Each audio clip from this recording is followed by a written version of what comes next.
이번 주는 이사야서 22장에서 27장입니다. 지난주와 똑같은 주제예요. 지난주도 18장 7절에 보면 강대국들이 만군의 여호와께 드릴 예물을 가지고 만군의 여호와의 이름을 두신 시온으로 나온다 하는 게 핵심이거든. 다시 말해서 여호와 하나님의 통치의 완성이죠. 근데 지난주는 그것을 유다라는 컨텍스트에서 말했어요. 근데 이번 주는 전 세계적인 컨텍스트. 가나안 사람들에게 그동안의 가나안과 페니키아는 전 세계였어요. 그 관점에서 이번 주는 말씀하시는 것이 좀 달라요. 근데 단순히 영역적으로 넓은 것이 아니라 이 전 세계의 역사를 얘기하기 때문에 사실은 굉장히 그 영계 또는 우리는 그걸 본질계라고 그러죠. 본질계의 그 핵심적인 비밀을 만나게 됩니다. 그 하나님의 경륜을 인도하시는 가슴의 핵심을 만나는데 놀라는 것은 그 핵심이 굉장히 소박하다는 것입니다. 근데 묵상해 보니까 소박할 수밖에 없어요. 하나님은 치장을 안 하세요. 하나님은 성형외과를 찾지 않으십니다. 하나님은 계급장을 다실 필요도 없고 왕관을 쓰실 필요도 없어요. 하나님은 자신으로 충분하고 자신 이상, 자신 이하 그 어느 것도 될 수가 없습니다. 그래서 하나님은 사실은 소박하신 분이에요.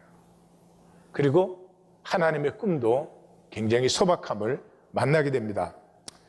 자, 이번 주 그 컨텍스트는 가나안과 페니키아의 멸망이에요. 근데 이게 가나안 사람들에겐 천지가 개벽하는 것이죠.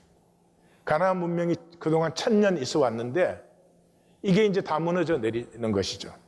그러니까 뭐 정신이 하나도 없을 지경이에요. 지금 우리를 역사를 보지만은 그 당시 가나안에 있는 사람이 온 천지가 다 무너진다 한번 생각을 해보세요.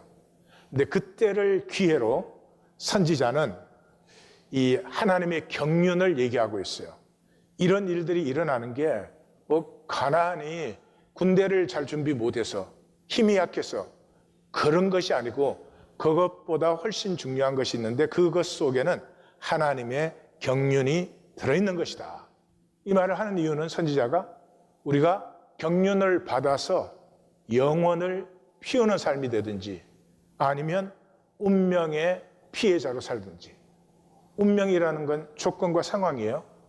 남자로 여자로 태어났느냐, 뭐 부잣집에 태어났느냐, 가난한 집에 태어났느냐, 이렇게 생겼냐, 저렇게 생겼냐, 뭐 공부를 많이 했냐, 적게 했냐 등등등이죠. 그냥 인간은 그 운명의 피해자가 되고 말아요. 그것을 초월해 보지 못해요. 그런데 하나님의 경륜을 받을 때 내가 이 자리의 모습으로 지금 역사의 이 시간을 지나고 있는 것은 단순히 이 조건과 상황 안에서 리액트하고 몸부림치는 것이 아니라 그 현상 밑에 흐르는 천천히 흐르는 실로아의 물, 하나님의 경륜을 만남으로 말미암아 나라는 독특한 사람이 나라는 독특한 삶에서 하나님의 경륜과 일치가 되어서 영원한 하나님의 경륜을 받고 누리는 삶이 되느냐. 그것이 나누어진다라는 것을 선지자는 이 성도들에게 알려주고 싶은 거죠. 출발을 하기 위해서 인간은 이기적이에요. 인간이 이기적이 아닌 건 별로 좋은 게 아니에요. 예. 왜냐하면 하나님이 이기적이시기 때문에 그래요. 하나님이 이 모든 것을 자기 나라를 이루시고 자기의 뜻을 이루시기 위해서 하는 거잖아요. 그런데 차이가 뭐예요? 가족적 이타성이에요. 다시 말해서 하나님은 이기적이신데 너를 위해서 이기적이에요. 왜? 이 모든 것이 하나님이 창조하신 거예요. 하나님의 자녀들이에요. 그렇기 때문에 너를 위해서 이기적이에요. 그런데 우리는 단절되었다고 생각을 하니까 나를 위해서 이기적이에요. 그러니까 오늘의 본문에서는 우리는 구원의 피벗 포인트, 구원의 분기점을 만나요. 만유와 하나됨. 그 원래 그렇잖아요. 다 우리가 하나님에게서 나왔으니까. 만유와 하나되는 그 원래의 하나됨이 회복되든지 아니면 영원히 단절되어서 하나를 그대로 있든지가 나누어지는 본문입니다. 그래서 구원은 뭐 윤리적이거나 행위상학적이거나 종교적으로 될 수 없습니다. 구원은 가족됨이에요. 구원은 잘나도 괜찮아요, 못나도 괜찮아요. 그러나 가족이면, 하나님의 가족이면 그게 구원이에요. 예. 근데 인간은 사실은 가족을 빼고는 말할 수 없어요. 싫어도 좋아도. 인간의 출발도 가족 안에 있고 인간의 마감도 가족에 담겨 있어요. 자, 오늘 본문에서 가장 눈에 띄는 것은 무대와 스케일의 전환이에요. 지난주는 유다를 중심으로 말했지만 이제는 가나안 전체 페니키아, 그렇게 하다 보니까 아수르 들어오죠, 바벨론 들어오죠, 애굽이 들어오죠. 전 세계적인 스케일이에요.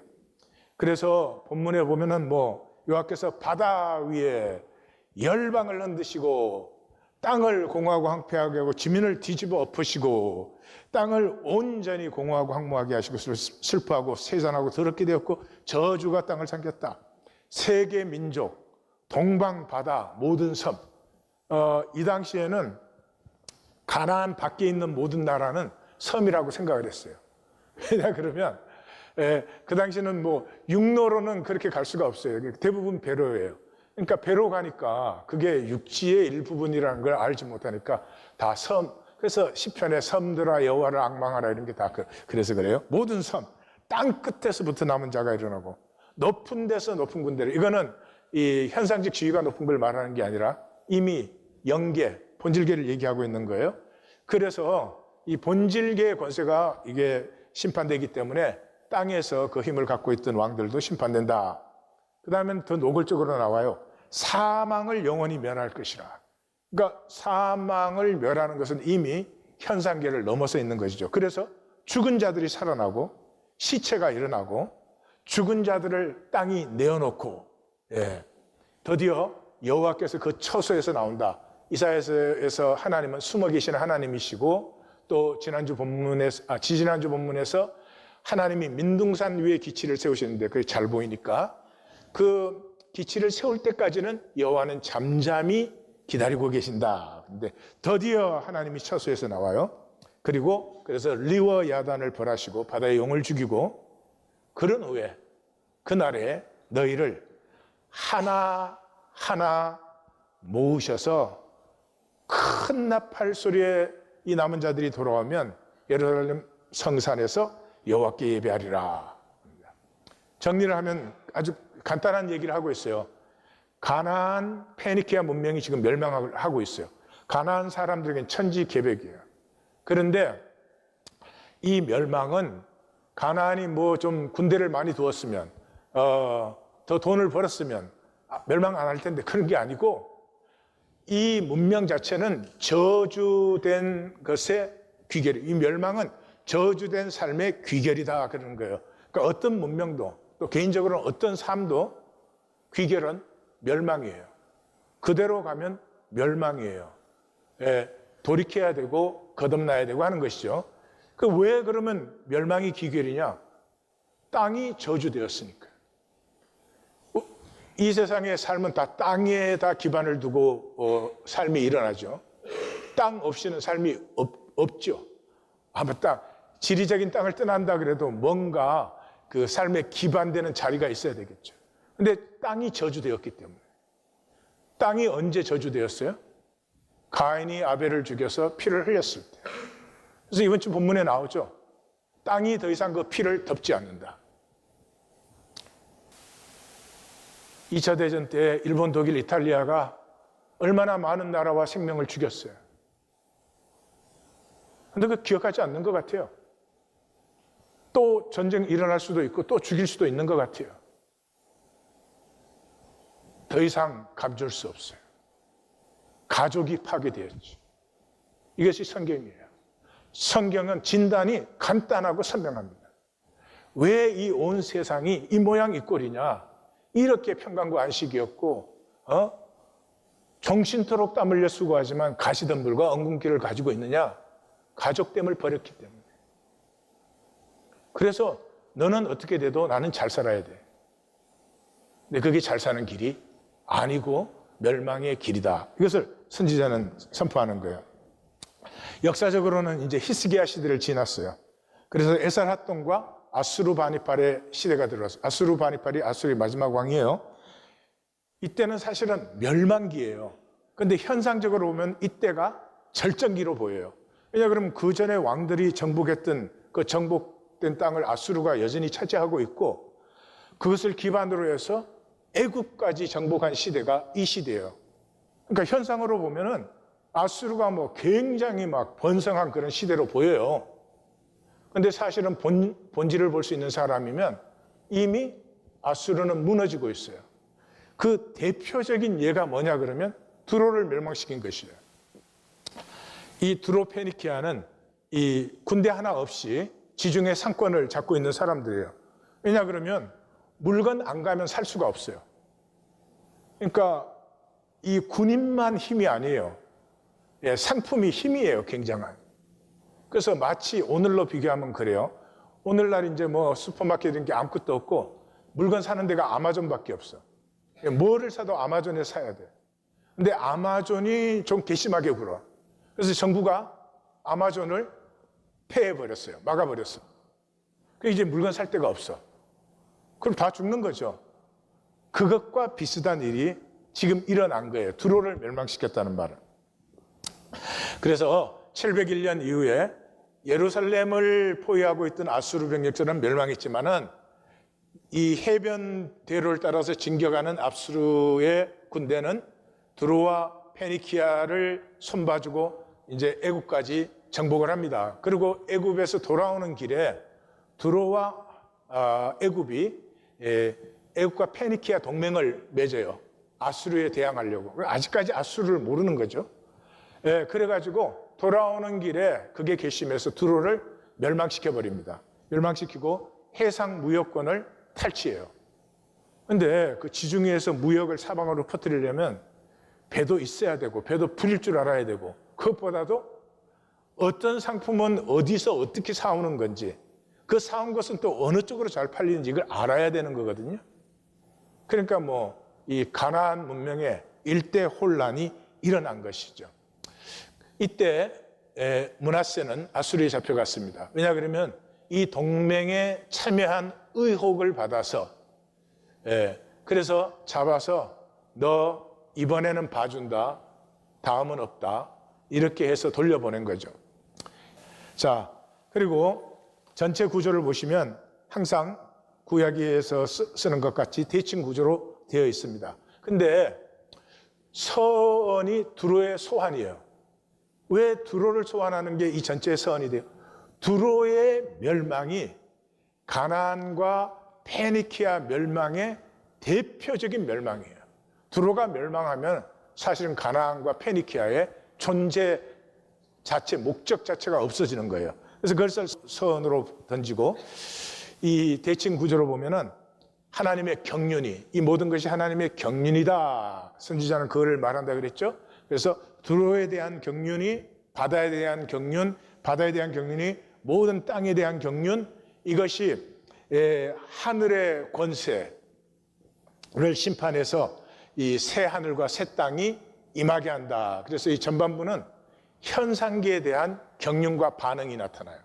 그리고 밑으로 내려가면은 하나님이 사망을 멸망시키고 그것이 그대로 쭉 내려가서 사탄을 심판하게 됩니다. 그래서 결국에 역사의 최종은 하나님이 남은 자를 모아서 시온에서 시온의 잔치를 벌인다는 것이에요. 그러니까 하반부에는 본질계의 경륜을 얘기해요. 중간이 뭐예요? 지난주 본문과 똑같이 만군의 여호와의 시온의 잔치예요. 그 시온의 잔치에서 기쁨이 회복된다, 그렇게 돼 있어요. 그래서 본질의 실제는 반드시 현현된다. 한마디로 정리하면 이 말은 사실 틀린 말이에요. 왜냐하면 본질은 실제이기 때문에 본질은 현현된다, 아니면 실제는 현현된다 이래야 되는데, 제가 본질의 실제 그런 이유는 제가 아무리 말씀을 증거해도 현상이 실제예요. 현상이. 내가 사람들에게 어떻게 보이느냐가 실제로 생각하고 살아요. 그러니까 본질의 실제를 느끼지 못해요. 본질의 실제가 뭐예요? 영원이에요, 영원. 영원이라고 하는 말은 영원한 선과 의와 아름다움이에요. 왜? 현상계가 끝나고 본질계가 들어왔을 때는 마귀는 무저갱에 갇히고 마귀를 따른 백성들은 전부 단절돼서 하늘 그대로 있어요. 마귀든 마귀를 따르던 백성이든 더 이상 영향력이 없어요. 그래서 하나님의 선과 의와 아름다움은 온전히 온 천지에 충만하게 돼요. 그래서 영원을 느낀다 그럴 때 뭐 길고 긴 시간, 영원은 길고 긴 시간이 아니에요. 길고 긴 시간이 느껴지는 게 아니라 그 본질계의 선과 의와 아름다움이 느껴질 때 본질계를 느낀다. 이렇게 말할 수 있어요. 그게 느껴지지 않으면 그냥 현상이 전부예요. 교회를 순교자로 나와도 현상이 전부예요. 성자와 성녀같이 살아도 현상이 전부예요. 어쩔 수가 없는 거죠. 자, 본문으로 들어가면 이제 두로의 멸망으로부터 시작되죠. 이 아수르 바니팔의 기록에 하면 이때 깃딤은 아수르의 것으로 다시스는 그리스의 것으로 이렇게 주장했다는 기록이 나옵니다. 자, 이 두로의 상권은 지중해 전체, 그때 지중해라고 하면은 북아프리카, 그 다음에 그리스, 흑해 지역을 다 포함한 것이에요. 예, 그래서 스페인 다시스까지. 그렇게 해서 해상을 통해서 들어온 물건들은 이 애국과 유프라테스 티그리스 강이 있는 바벨론과 북쪽 아수르와 북방 내륙까지 전부 공급이 돼요. 전 세계가 소통하는 소통이에요. 근데 그거를 죽여버리는 거죠. 그럼 그 자체가 멸망할 수밖에 없죠. 그리고 이때 두로는 이미 식민지를 사이프러스, 키프러스, 깃딤, 이게 다 똑같은데 이름을 다르게 말한 거예요. 그리고 카르타고와 다시스. 이 카르타고는 이제 로마 시대의 카르타고로 이때 두로가 멸망하면서 일어서기 시작하게 됩니다. 자, 그래서 이 본문에 들어가면 다시스로 건너가라. 그래요. 다시스로 건너가라. 예, 이게 무슨 말이냐 그러면 이런 말이에요. 일본이 우리를 강점했다가 전쟁에 졌잖아요. 패전했잖아요. 근데 일본이 원자폭탄이 그때 한 100개 떨어져 가지고 사람이 살 수 있는 데가 아무 데도 없어. 그래서 자기들이 강점했던 한국으로 다시 돌아와야 돼. 그러면 한국에서 환영받을까요? 고생 좀 할까요? 고생하게 되겠죠. 다시스를 식민지로 갖고 있는데 두로가 멸망해서 다시스로 가야 되면 그런 처지가 된다 이 말이에요. 그래서 슬피 부르짖으라. 면류관을 씌우던 자, 고관, 존귀한 자를 누가 정했어요? 이때까지 두로가 정했어요. 여러분, 돈은 굉장한 권력이에요. 상권을 지었기 때문에 각 나라 정치를 주무르던 두로인데, 예, 자기네들이 하는 줄 알았죠? 근데 두로가 멸망할 때 이거 다 누가 정한 거야? 예, 망군의 여호와께서 정하신 것이라. 망군의 여호와께서 영화를 욕되게 하고 교만을 멸시받게 할 때가 온다. 그 후에 70년을 지나고 나서 70년 후에 세컨 찬스를 가져요. 두로가 다시 상권을 장악하기 시작해요. 그런데 여호와를 기억하지 아니하고 이 모든 것이 첫 번의 멸망을 통해서 이 모든 경륜은 하나님의 것이고 하나님이 인도하시는 것이구나. 그거를 까맣게 잊어버려요. 그래서 결론이 이렇게 내려요. 그 무역한 것과 이익을 거룩히 여호와께 돌리고 간직하거나 쌓아두지 아니하리니 그 무역한 것이 여호와 앞에 사는 자가 배불리 먹을 양식 잘 입을 옷감이 되리라. 이게 뭐예요? 운명의 이권은 하나님 안에 더불어 살기를 위한 것이에요. 두로가 상권을 받아가지고 그렇게 번성하고 창대한 것은 두로 혼자 잘 먹고 잘 살아라는 것이 아니고 그것을 통해서 모든 사람들이 함께 잘 통하고 잘 살게 할 때 두로의 진정한 가치가 높아지는 것이죠. 근데 왜 멸망했어요? 그거 가지고 두로 혼자만 잘 먹고 잘 살려고 해서 그렇게 멸망한 것이다 이 말이죠. 그러니까 지금 선지자 이 말 왜 하고 있어요? 어디서 지금 이 말 하고 있어요? 포로지에서 하고 있잖아요. 그러니까 포로지 백성들도 70년의 시간이 주어진 다음에 세컨 찬스를 갖게 되죠. 기한해서 세컨 찬스를 갖게 되는데 두로는 여호와의 경륜을 기억하지 않고 멸망했다. 그러니까 너희는 달라야 돼. 예, 그런 말을 하는 거죠. 그죠? 내가 부잣집에 태어나서 공부를 많이 했다. 운명의 이권이야. 내가 머리가 좋다. 운명의 이권이에요. 지가 IQ 만든 거 아니잖아요. 내가 뭐 잘생겼다. 내가 뭐 공부를 많이 했다. 내가 뭐 이런저런 인기가 있다. 운명의 이권이에요. 지가 안 만들었거든.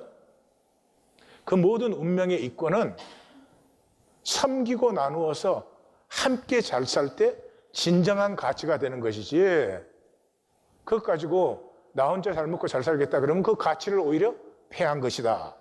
그 말이죠. 여기에 대표적인 사람이 누구예요? 므낫세예요.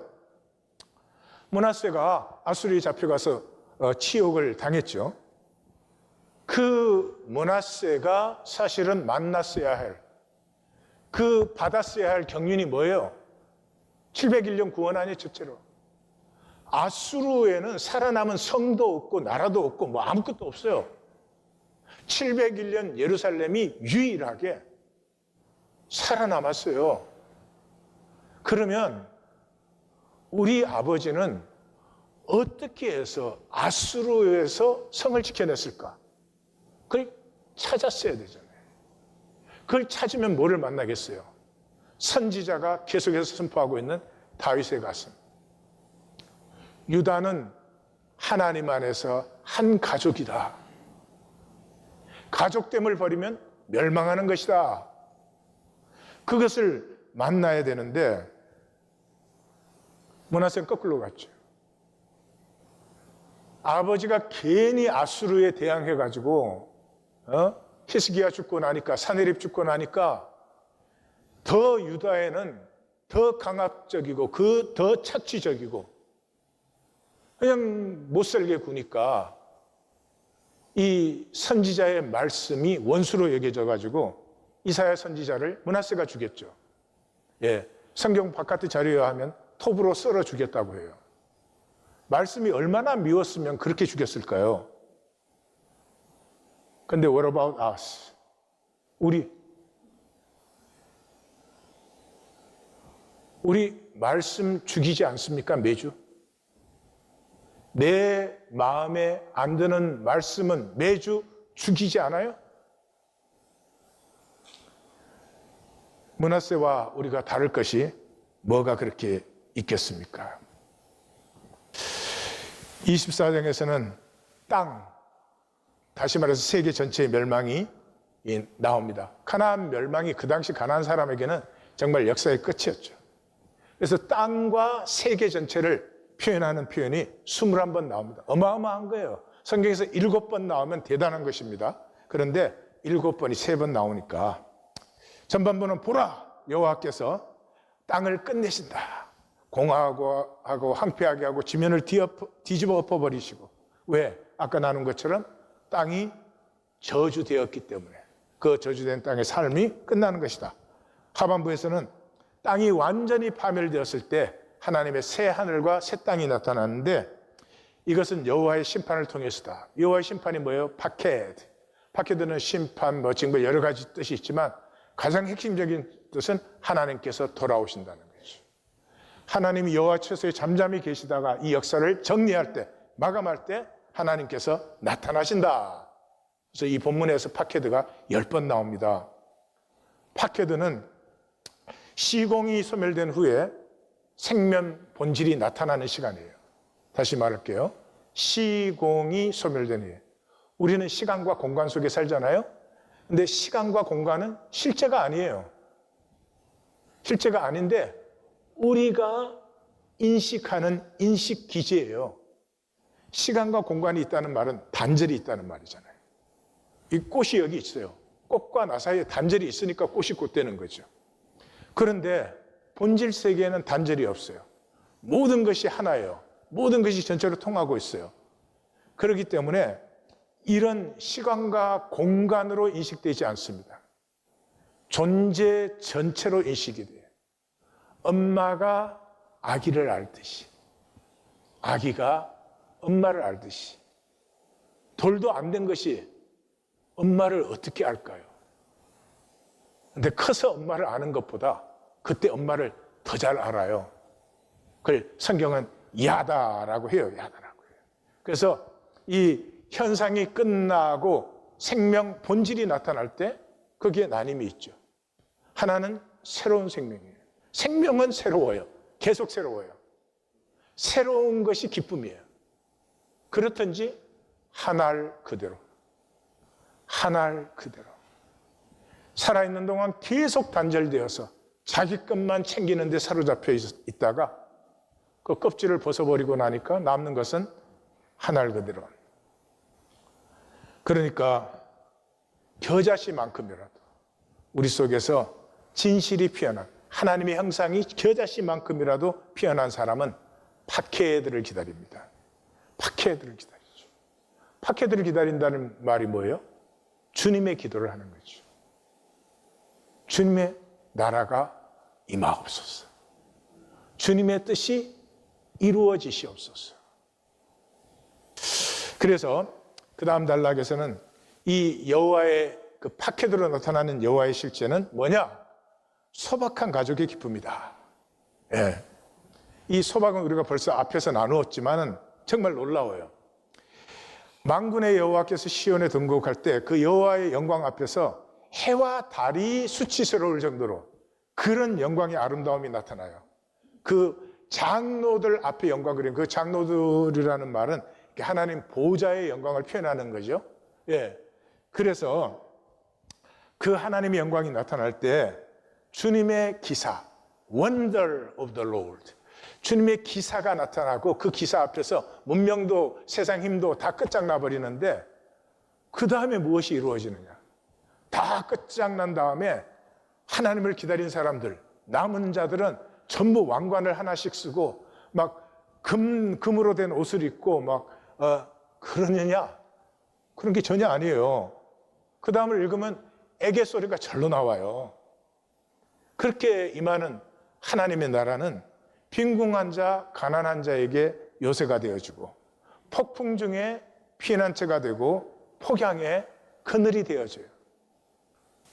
이게 뭐예요? 가족됨의 회복이에요. 가족이 뭔 것 같아요? 가족은 그냥 소박한 자리, 소박한 사람들이에요. 그래서 거기에서 이루어지는 것이 만군의 여호와의 만민을 위한 잔치예요. 이 가족의 함께 즐거움, 꼭 명절에 흩어졌던 가족들이 다 모이잖아요. 그때 그 즐거워하면 되죠.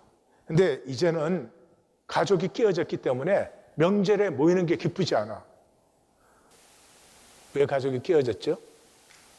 가족까지 돈 만들어요. 가족이 가족되는 게 관심이 아니에요. 주관심이 돈 만들기예요. 부모 돈 못 만들면은 자식이 그렇게 달가워하잖아요. 자녀 양육이 뭐예요? 돈 잘 만드는 사람 만들어내는 거예요. 돈은 잘 만드는 것 같은데 가족은 없어요. 보기가 힘들어요. 슬픈 일이에요. 그게 왜 우리가 그렇게 살아요? 가리워져 있어요. 가리워져. 실제를 못 봐요. 본질을 못 본다는 말이에요. 영원은 선과 의와 하나님의 아름다움인데 그걸 못 봐요. 그런데 그 득계와 그 가리개가 지하여져 버려요. 왜? 하나님이 사망을 영원히 멸하시기 때문에. 그때 우리가 그를 기다렸으니 그가 우리를 구원하리로다. 그를 기다린 사람들. 뭐를 기다렸어요? 주님의 나라가 임하옵소서. 주님의 기도를 드린 사람들이. 그래서 그 사람들은 여호와의 구원을 기뻐하고 즐거워해요. 그리고 모압의 예가 나와요. 모압은 능했지만 멸망하지 않았냐. 이게 성경을 잘 읽을 줄 모르면 갑자기 왜 모압이 나오냐. 이 모압은 우리 하나님 교회 이순신이요. 예? 제가 이렇게 말을 하다가 정말 어렵고 힘들어도 생명의 가치를 살아야 된다 그럴 때 예로 이순신 장군 같이 이러면은 내가 갑자기 임진왜란 얘기하는 게 아니잖아요. 그죠? 이 포로로 잡혀간 유대인들에게 제일 쉽고 제일 잘 통하는 얘가 모압이야. 모압 앞에서 설명했죠, 선지자가. 한번 경고했는데도 말 안 들었어. 그래서 결국 멸망했어. 그러니까 너희도 모압처럼 멸망하면 안 돼. 지금 경고를 들으라 그 말이지. 26장에서는 이제 남은 자들의 노래가 나와요. 남은 자들이 누구예요? 기다림이 있는 사람이에요. 기다림이라는 말이 계속 나와요. 왜요? 현상은 기다림이 없어요. 지금 이 상황, 지금 이 시간, 지금 이 사건에서 내가 이익을 챙겨야 돼. 합력하여 이루는 선을, 본질의 입체를 모르기 때문에 지금 빼앗기면 빼앗기는 거예요. 지금 이익을 챙겨야 되는 거예요. 그래서 사실은 모든 복을 피하는 거예요. 그런데 이 남은 자들은 어떤 사람이냐? 이 견고한데 무엇으로 견고하냐? 신의를 지키고 주 여호와를 영원히 신뢰하는 사람이죠. 어렵고 힘든 상황 속에서 차마 하나님을 배신할 수가 없어요. 신의를 지켜요. 하나님을 신뢰하는 것을 버릴 수가 없어요. 그 사람들에게 또 그 사람들을 통해서 하나님의 반전이 일어나요. 이 남은 자의 특징은 정직한 기다림과 사모함이에요. 하나님 기다리세요? 하나님 사모하세요? 혹시 돈 사랑하면서 하나님은 장식품으로 걸친 것 아니신지요? 그건 손해입니다. 그건 굉장히 어리석은 일이에요. 하나님을 사모하세요. 눈꽃만큼이라도 좋으니까. 하나님을 사랑한다는 것은 어마어마한 능력이에요. 내가 하나님을 사랑한다라고 말할 때 모든 조건과 상황과 이 현상은 힘을 잃기 시작해요. 그렇잖아요? 자식을 애틋하게 생각할 때 상황이 문제 아니잖아요. 자식이 중요한 거지. 하나님을 사랑한다는 것 속에서는 이런 생명의 능력이 들어있는 거죠. 그래서 이 남은 자들은 그렇게 고백을 해요. 우리는 주만 의지했습니다. 주만 기다렸습니다. 그런데 상황은 더 절망적이 됩니다. 아까 말씀드렸죠. 이때 아수르가 현상적으로 보면 더 강하고 더 크게 보이는 거예요. 애국까지 막 점령을 하고. 그러니까 하나님이 뭐라고요? 너희는 부활의 영광을 받지 않느냐. 이슬처럼 빛난 생명을 받을 것 아니냐. 그러니까 잠시만 숨어 있어라. 잠시만 기다려라. 잠시만 숨어라. 그럼 뭐예요? 박해드가 온다. 하나님이 나타나셔서 모든 거짓이 소멸되고 하나님이 그동안 약속하셨던 실체가 다 현현된다.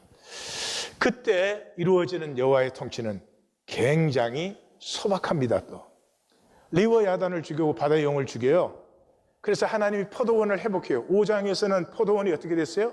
극상품 포도를 심었는데 들포도가 났어요. 그런데 그것이 완전히 회복된 포도원. 그때 너희는 내 힘을 의뢰하고 나와 하친할 것이다. 그러면 그때는 야곱의 뿌리가 박히고. 그럼 지금 포로로 잡혀온 사람들 딱 생각나시죠? 포로로 잡혀왔다는 말은 뿌리가 뽑혀서 이방 땅에 던져진 거죠. 근데 그때 야곱은 다시 뿌리가 박히고 이스라엘은 싹이 나고 꽃이 나고 그 결실로 지면을 채울 것이다. 그러면서 뭐라고요? 아버지를 아느냐? 하나님이 너희를 견책하셨으면 다른 나라 견책하듯이 했느냐? 하나님이 너희를 멸망시키셨으면 다른 나라 멸망시키듯이 했느냐? 아니지 않느냐? 그러니까 너희가 남아있는 것 아니냐? 너희를 멸망시키면서까지도 이 현상 넘어 본질을 회복시키시는 아버지를 아느냐? 하나님이 우리에게 원하시는 건 그거 한 가지예요. 결코 나를 버리지 아니하시고 모든 것 속에서 나를 회복시키시를 원하시 자신까지 내어준 아버지를 아느냐? 그 아버지 알면 아버지 신뢰하죠. 그 아버지 모르면 돈을 신뢰하죠. 현상은 그걸로 사는 것이니까. 그래서 그때 그날에 너희를 하나하나 모아서 시온에서 여호와께 경배하게 한다. 하스타일 테리토리라고 하는 영화가 작년에 나온 영화예요. 이 실화예요. 남북 전쟁이 끝나고 나서 많은 고아들이 생겼어요. 고아가 생기고 또 그 다음에 더 이상 양육할 수 없는 그런 처지에 아이들이 많이 생겨서 이 아이들을 입양하는 가정들로 보내는, 그래서 열차로 실어서 날르는데 이 전쟁이 심했던 지역에서 그 전쟁이 그래도 없었던 지역으로 늘렸는데 그거를 이제 올펀 트레인이라고 합니다. 여기 이제 잭 칼그로브라고 하는 주인공은 이남 이녀의 단란하고 행복한 가정의 아버지예요. 근데 남북 전쟁이 일어나면서 자원 입대합니다. 아버지가 자원 입대하니까 아버지 옆에서 같이 지키기 위해서 큰아들 필도 같이 입대를 해요. 근데 버지니아 전투에서 필은 부상을 당해서 잠깐 뒤에 머무르는 동안에 그 아버지는 옆에 폭탄이 터져가지고 죽은 줄 알았어요. 근데 사실은 남군의 포로가 돼 있었어요. 근데 북쪽에서는 전사 처리가 된 거죠. 그 전사 통지를 받은 어머니는 결핵으로 죽습니다. 그래서 삼남매는 완전히 고아로 남겨졌죠.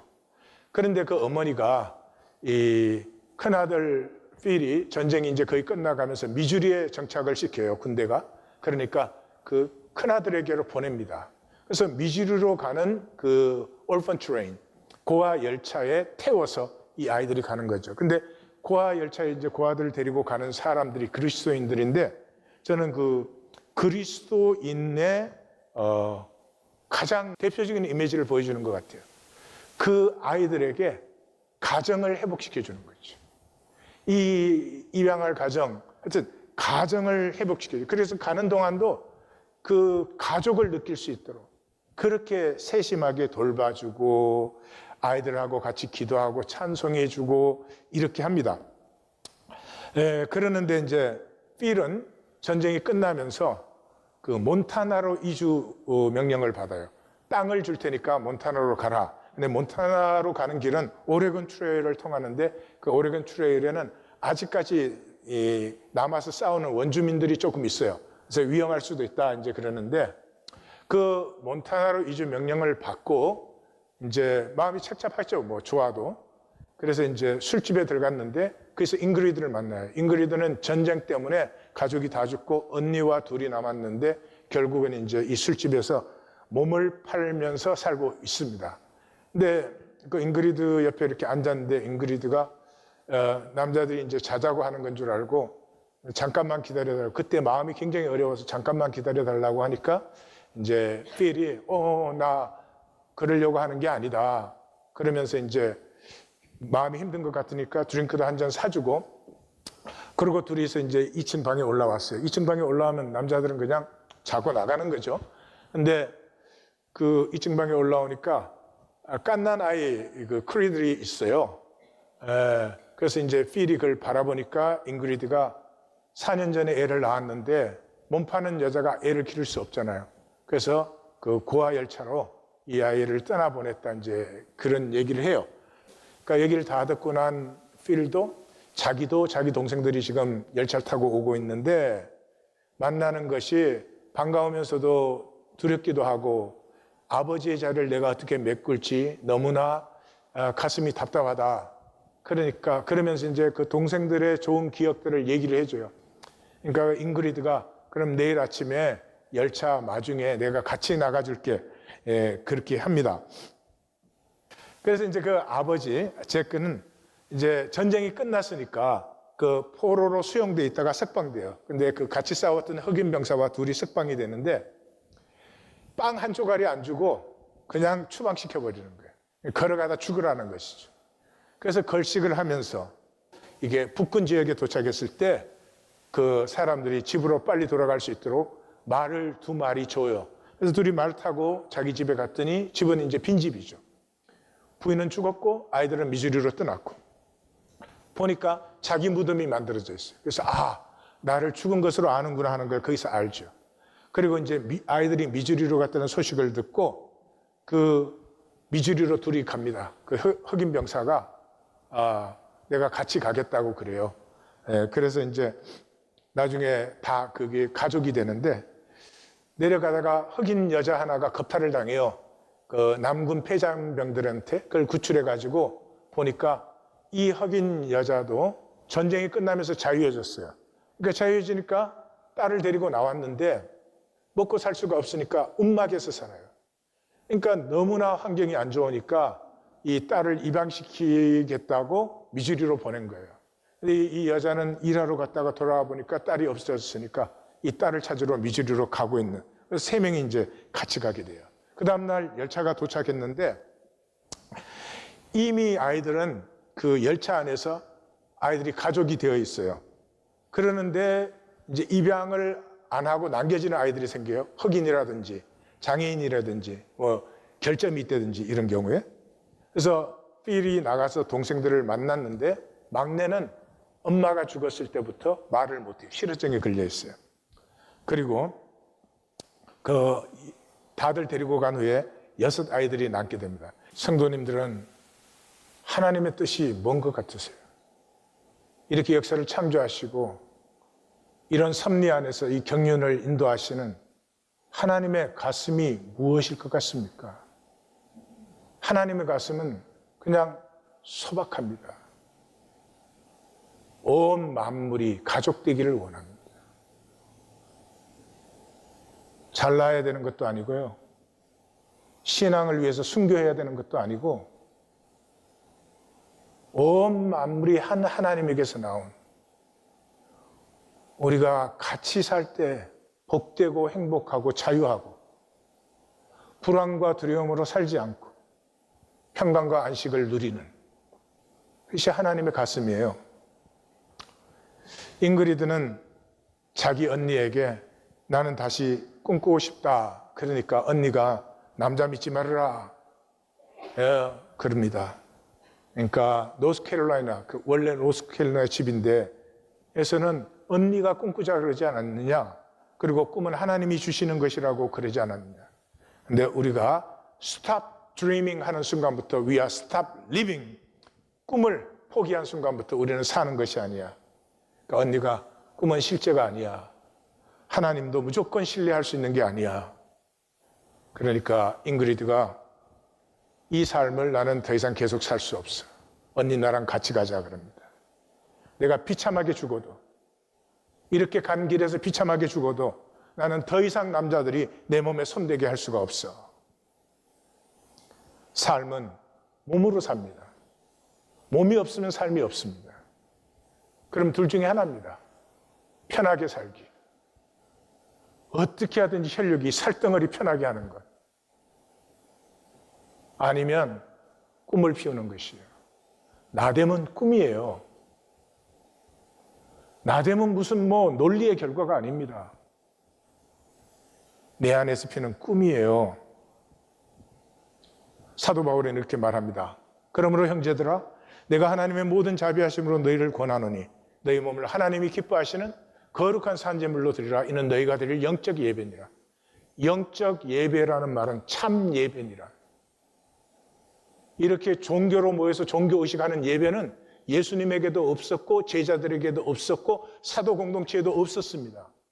이것은 컨스탄틴 기독교가 만들어낸 것이에요. 이건 예배가 아닙니다. 자기 몸을 가지고 하나님의 뜻, 하나님의 경륜에 드려지는 삶을 사는 것. 그것이 진정한 예배입니다. 그것이 진정한 가치를, 내 존재와 생명의 가치를 피우는 것이에요. 빌은 동생들에게 이제 내일 아침에 몬타나로 우리가 떠난다는 소식을 전하고 다들 기뻐해요. 거기 가면 농장이 만들고 낚시도 사냥도 마음대로 할 수 있고 학교도 다닐 수 있어. 그러니까 다 같이 That's a family. 그건 가족이야. 그렇게 얘기를 하죠. 그때 잉그리드가 찾아옵니다. 자기도 같이 떠나고 싶다고. 그러니까 동생들이 다 좋아해요. 그러면서 필에게 그럽니다. 필을 만난 날 나한테 얘기하고 싶으냐라고 물어주었을 때, 그 방에 들어오는 남자는 그냥 자고 나가는 것밖에 관심이 없는데, 나와 얘기하고 싶으냐고 물어줬을 때 another way, 계속 이렇게 살지 않아도 될 수 있다는 그 마음이 처음으로 생겼습니다. 너와 나는 잘 모르지만 우리는 공통점이 있어. 무언가 먹고 사는 것 이상의 어떤 가치를 원하는 공통점이 있어. 그러면서 그 동생들이 입양하기를 원하는 6명의 아이들을, 어쩌면 내가 오늘 이 자리에 있는 것은 그 아이들을 위해서 있는 것이 아닌지도 모르겠다. 그 아이들 입양하면 내가 돌보겠다고 합니다. 그래서 그 다음날 그 6명의 아이를 입양을 해가지고 그 마을에서 몬타나로 떠난 또 한 가족과 2대의 역마차가 출발을 합니다. 이 6명의 아이들을 이렇게 입양을 했을 때 그 입양 책임자가 Be glad to have family again. 다시 가족이 되는 걸 보니까 너무나 기쁘다 그러죠. 외관 속에서 아이들은 기뻐하고 즐거워합니다. 그런데 그 길에서 샤이엔족과 충돌이 일어나요. 사실은 그냥 지나갈 수 있는데 그 같이 떠난 역마차의 그 부부가 어차피 이 사람들은 우리를 죽일 것이라고 하는 두려움 때문에 총을 먼저 쏩니다. 그 과정에서 그 찰리, 이 동생 중에 제일 큰 남자아이 찰리가 죽고 샤이엔도 몇 명 죽고, 그리고 잉그리드와 필과 남은 아이들은 전부 잡혀갑니다. 이제 그 아버지는 미주리에 도착해서 보니까 이미 아이들이 떠났어요. 그래서 기병 분대의 지원을 받아가지고 다시 아이들을 뒤쫓아가다가 그 찰리가 죽은 자리를 만나고 비통해 합니다. 이 메리 엄마도 메리와 재회를 하게 되고, 이제 그 샤인에게 잡혀갔던 리즈와 릴리도 구해서 옵니다. 하나님의 DNA는 가족 DNA입니다. 종교 DNA가 아닙니다. 종교 생활을 훌륭하게 하도록 우리를 부르신 적이 없어요. 가족 DNA이기 때문에 십자가의 DNA예요. 가족은 서로의 생명을 나누지 않아요? 그래서 거기에서 이제 남은 샤이엔과 이렇게 몬타나로 가서 거기서 정착을 하고, 거기에는 원하는 누구든지 지금으로 말하는 공동체가 된 거죠. 들어와서 같이 살 수 있는. 그래서 그 지역 원주민, 그 다음에 그 보호하러 왔던 기병대 분대, 그리고 거기서 계속 고아를 입양해주고 나중에는 그 언니까지 찾아서 옵니다. 그리고 그 장애인이었던 지미의 그 행복해하는 얼굴이 화면에 가득히 피어납니다. 구원은 가족됨입니다. 가족이 아니면 단절이에요. 구원은 아버지의 마음을 받는 것이에요. 아버지의 마음을 받으면 만물이 가족이에요. 나됨이 피어날 수 있는 곳은 가족뿐이에요. 하나님께 부르심을 받은 사람들이 가족이 되어야 하는 이유가, 내가 나됨으로 피어날 수 있는 것은 가족밖에 없어요. 우리는 하나님의 생명을 받았어요. 그리고 우리만, 인간만 하나님의 형상으로 창조하시고 하나님의 모양으로 만드셨어요. 하나님의 생명은 신비고 하나님의 형상은 본질이죠. 본질은 사랑이에요. 그리고 하나님의 모양은 존재 방식이에요. 하나됨이에요. 하나님의 생명을 받아서 하나님의 형상과 하나님의 모양으로 만들어진 우리는 We have power. 우리는 분명히 능력이 있습니다. 어떻게 사셔도 상관이 없지만 우리는 하나님을 현현시킬 수 있는 능력이 있습니다. 평생에 내 계산으로 내 이익 챙기는 삶을 살든지, 아니면 하나님의 경륜을, 하나님의 가슴을 받아서 하나님을 나타내는 삶을 살든지 우리에게 선택이 있습니다. 1820 데일리 브레드는 임재 안에서 가족을 회복하는 길이에요. 1820 데일리 브레드에서 가족을 가꾸어 가기 시작하면 먼저 자기 가정이 반드시 회복됩니다. 그렇게 되게 되어 있습니다. 하나님은 소박하시죠. 1820 데일리 브레드는 소박하게 주의 말씀을 나누고 내가 만난 말씀을 잘 나누는 게 아니고 주 마음 기도를 하고 주님을 함께 경배하고 찬양하는 것입니다. 누구든지 할 수 있는 것입니다. 그렇게 하면 함께 임재 안으로 들어갑니다. 임재 안으로 들어가면은 그것은 주님이 머리시고 하나됨이 나타나기 시작합니다. 우리를 보고 뭘 잘해라는 게 아닙니다. 우리에게 원함이 있으면 되는 것입니다. 근데 왜 두세 사람이에요? 두세 사람일 때 권력화가 소멸돼요. 사람 참 이상합니다. 너다섯 명만 모여도 파가 생기고 누가 잘났냐 못났느냐가 은근히 생겨요. 권력화가 소멸됐다는 말은 은사와 유일성이 존중받기 시작하는 거예요. 너는 너이고 나는 나일 수 있는 최고의 어리석은 것이 잘나겠다고 가족을 버리는 것이에요. 나눔과 이 세상의 죄와 악과 저주는 단절에서 온 욕망의 거짓입니다. 인간의 선과 의와 노력이나 윤리나 행위 상학으로 해결되지 않습니다. 우리가 한 아버지의 한 가족임을 느낄 때에만 거짓과 허상에서 자유해집니다. 이것은 하나님께 접붙음이며 옛가지에서 잘리면 접붙음은 저절로 됩니다. 옛가지에 붙어서 온갖 재주를 부리는 종교, 세 가지에 접붙어서 누리는 하나된 새 생명, 어느 쪽이십니까? 오늘의 말씀이 우리의 가슴을 쪼개기를 주의 이름으로 축원합니다.